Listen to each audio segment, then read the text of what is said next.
og Bibelen ikke bare en suppe av tilfeldighet. Så Bibelen ikke som blandet bom, at vi kunne velge at hei versen ut som vi damer. Det er som å kjøpe en ordentlig bombakke at du først alt vi hvis det gjør mening.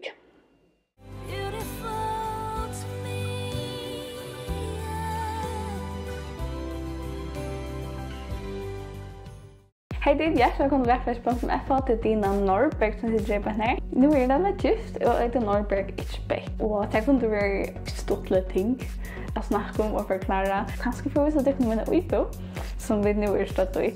Men det är så videon så behöver jag flippa ut och Philippe Brown. Och det är något som jag är så spänt på.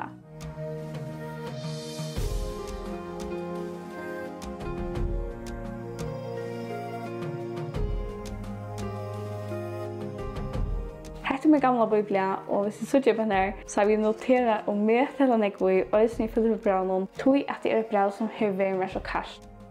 Det er et brev her som jeg har funnet trøst og oppbygging til alle toger, og det er et brev her som tidligere kunne finne trøst og oppbygging til alle toger, bergåer og ringer.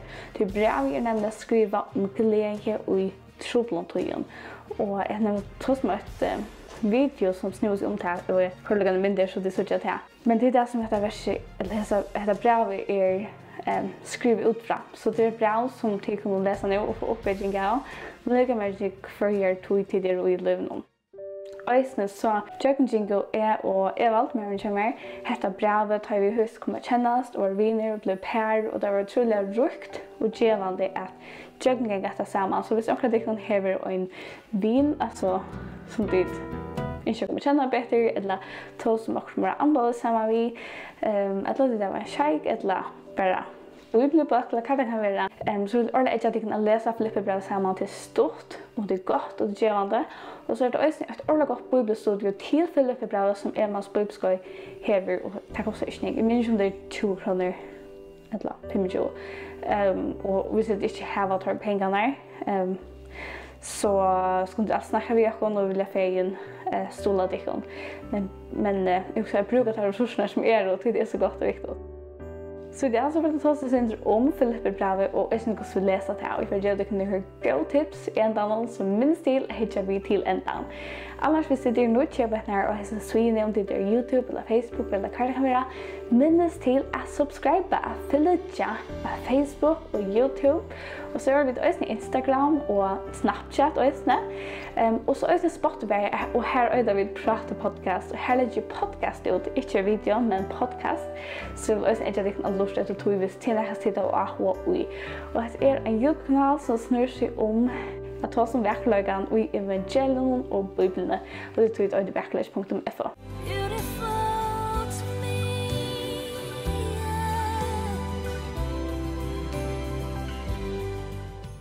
Så kommande månader så behöver jag finna dagliga dosis ur Filippe-brevet måndag och torsdag. Så måndag lägger jag versen ut som vi får ett jökning av torsdag. Och du får en flotta bild som följer vi som du kan printa ut. Ett lappar går med telefonen och det kommer ut av Instagram och Facebook. Och videon kommer ut av Facebook och YouTube. Möjligtvis Instagram. Men ja, följer vi att ha mail någon så du får en båt. Du kan också få en mail. Så ja. Följer vi tog. Så nu är det störst att hitta någon och innan smette är vers ur Philippe Brown. Kanske känna det onkel vers som jag ser på den här. Till dömes är fullvisroj att han vill bygga gott verskritikon ska liksom fullföra till det Krist. Ur Philippe Brown. Att leva med Kristus och dejna med vinninger. Ett vers ur Philippe Brown. Allt är människor som James Sterskan. Ett klassiskt söndagsskolevers ur Philippe Brown. Och jag tänkte versen om bön och glädje, tro på tron, afrig och stor på allt vid och så framvis allt ur Philippe Brown. Så många av oss har ganska indesvers ur Philippe Brown och en av dem att de har indesvers ur Philippe Brown och det är fantastiskt att ha några vers som man bara kan minnas och kunna vara så stor tröst. Med annat och ett vers är alltid man minnar mig själv och marriage var man minnar mig själv är en stor omgång 4. Vers ur Philippe Brown. Och det är så en god vers. Men också som vi kunde pettla i att här vi blev så uppdagna att vi ögna versen är att vi glömmer hölderna och höldar båskapen i ögna brevet eller en bok och ultimativt höldar båskapen i bibeln Guds hjärta för oss. Och då är det så tydligt mycket att vi tog gör en bibelstudio att vi kan vara synda djupare i några böcker så att vi kommer att känna allt har gått sammanlagt som det ständer i Salme 119-103. Så Bibelen inte som blandar om att vi kunde välja att hej versen ut som vi dama och ge det till åkar äckna. Nej, det är som att köpa en ordentlig bombacka att du fast allt vi och då man kommer att känna allt. Visst är det mening. Vad ska du då bäst till mina det? Men okej, så är det spårningen. Hur så kunde jag och till för vanliga läsare komma att känna bådskapen och i den Brown och Filippe Brown. Och det är faktiskt näst simplare än två helter, så fick vi till ändan här för att vi har tips om hur så du kan läsa Filippe Brown och komma att känna bådskapen i Brown och skilja vikna i Brown. Först så får jag lugga fortälla dina syndrom bakgrunden att han för Filippe Brown. Vad är det Paulus skriver till och hur skriver han det som han skriver?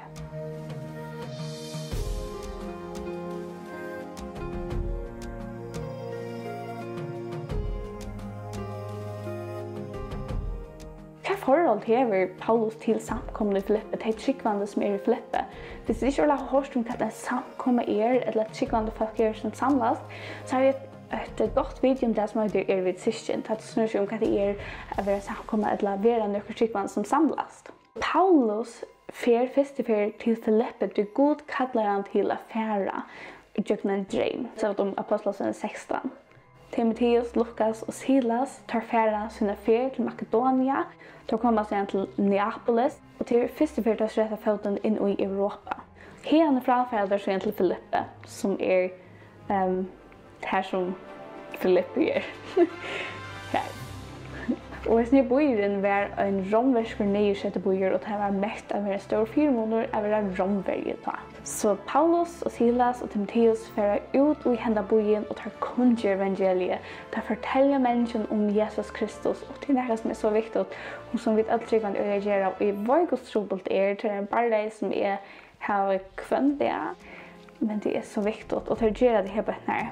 Og de kommer frem til denne kvinner, forteller dem om Jesus, og en av dem som er Lydia kommer til trygg, og han var en handelskvinna fra Tyria i Little Asia. Og han tog med evangeliet på en veien og god virker i henne og vende vi til Jesus. Selv om det var framgång og mennesker kom trygg, så enda jeg vidjande Paulus ikke frigjørlige og i Filippe. Det har nemlig sett i fangsel til at han ræk og nydlande ut ur en ghetto.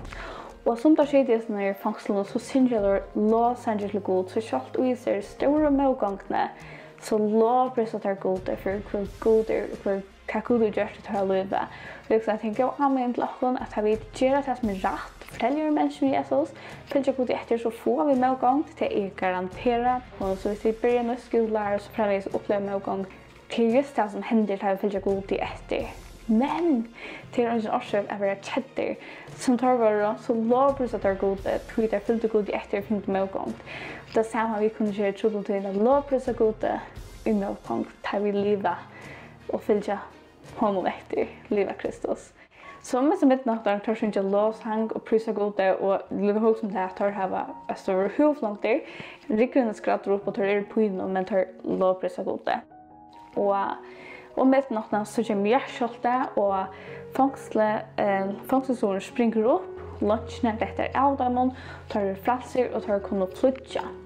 Tar velger til å ikke flytja. Fengavakteren som er der, han var til at hvis fengene flytja, så må han lette liv. Så kjøtt han sier til henne, så atler han at gjøre avvis til sjålen, drepe til sjålen, tog at han heldig å flytte. Men Paulus råper han, ikke gjør av til sjålen, ikke drepe til sjålen. Vi er jo atler her, vi færre unga vi har klokken ikke røyme at vi skal ikke gjøre av til sjålen.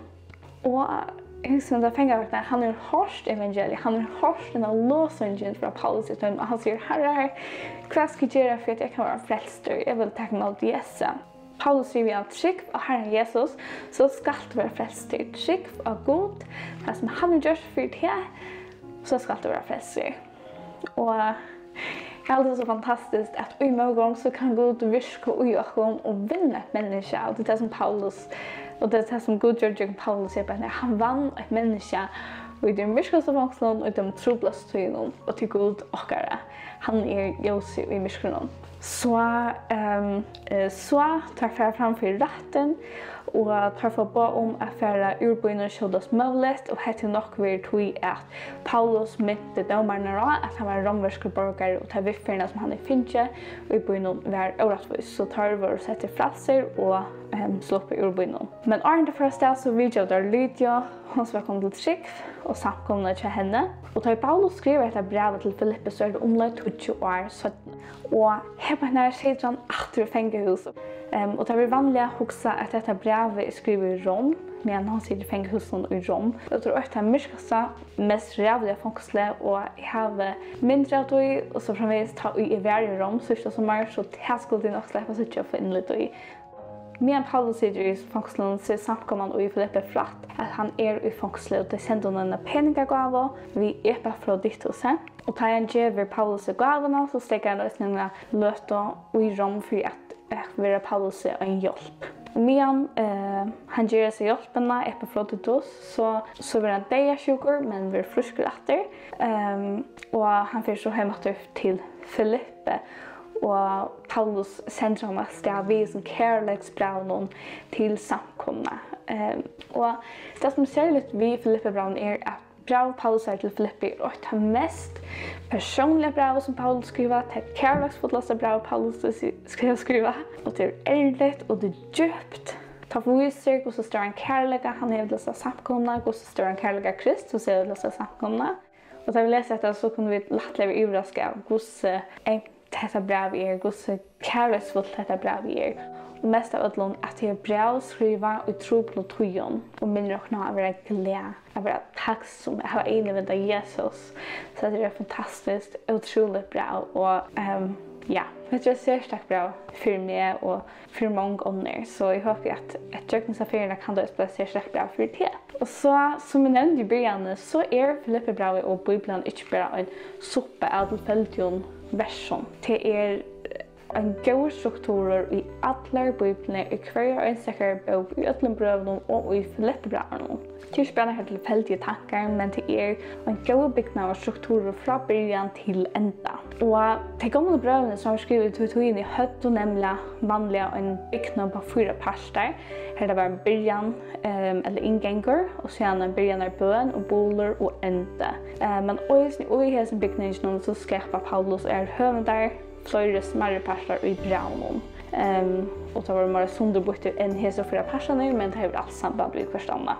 Så hur ska du finna byggnaden i brevnen eller påskapene i brevnen? Og her er noe så spennende å høre meg bare til dere som vil gjøre det. Løsent jeg for å synes jeg på tur til neste fyr. Det finnes som du kan gjøre er å begynne helt en video til dem som etla året fra The Bible Project av YouTube til de har året video til hver bøkebøkene og det gjør et tror en gående godt iverlig til visuelt og til særstrukturen. Det er viktigst å tingene og som fremdeles, så det er nok videoer som jeg vil med den hitje etter. Det neste du kan gjøre er ikke veldig simpelt. Til å lese brev i jøkken om nækere ferier. Hvis du kan lese det morgen og øyne så er det ordentlig godt. Og du må gjerne lese det ofte igjen til, hvis det er mulig. Og om du har tog, så les brevet fra början till ända. Utan att ha pauser. Hvis du ikke vil da prøve å lese heltene, et kapitel, i stedet for små processer, du først er synte større holdt, og sånn du mer du leser, mer holdt først i brevnen. Og det er akkurat som att söka en målande större mynd där man läser att man sammanhänger att du särskilt vad är det som personerna säger, vad är bådskapen. Så det är fantastiskt vi att läsa. Men det är också okej hvis det inte klarar det, men prøv kanske heltene eller byta i några personer som du var att du klarar det. Men jag alltid bara en edjan. Och så jag ville vi med dig från att finna att bokmättarliga brevmålarna som till Bible Project kallar det. Så att finna bokmättarliga brevmålarna till mitt land hittar efter åren som sugen, vi tar, pest, att ända, män, tå och sådana här. Så här är pastor eller år som man brukar att sambinda vid. Till sig att du hittar att man kan lägga hit om då så har man också här, då så har man också andra här. Röjnarna knöts i ämnen samman. Något oskott. Twitter brukade det förr till man har ju överskrifter och sådana ting för som man gör blön där. Så det är ett gott tips. Lägg hit efter så att du kan finna byggna och finna ävner och så det är utför skärmen knut samman. Så jag tror kanske en ega avgörande hvis du hur att göra synder ega för att kalla synder dybra i Filipperbrevet till nästa fer. Nästa fer så vill hitta Filipperbrevet kapitel 8, vers 8-2. Och de versen kommer ut månaden som minst till att följa vi. Och så hvis hitta hur att börja några bibelböcker i samband med att vi gör en Filipperbrevet så just att vi gör det här. Och vi tar också en giveaway körande här som tycker om den är stor användning. Och självande för vi har också att ha en afterskola giveaway så finns vi till projekt.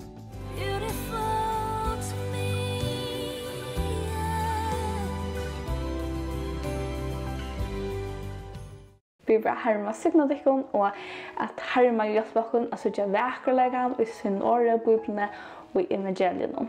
Bye!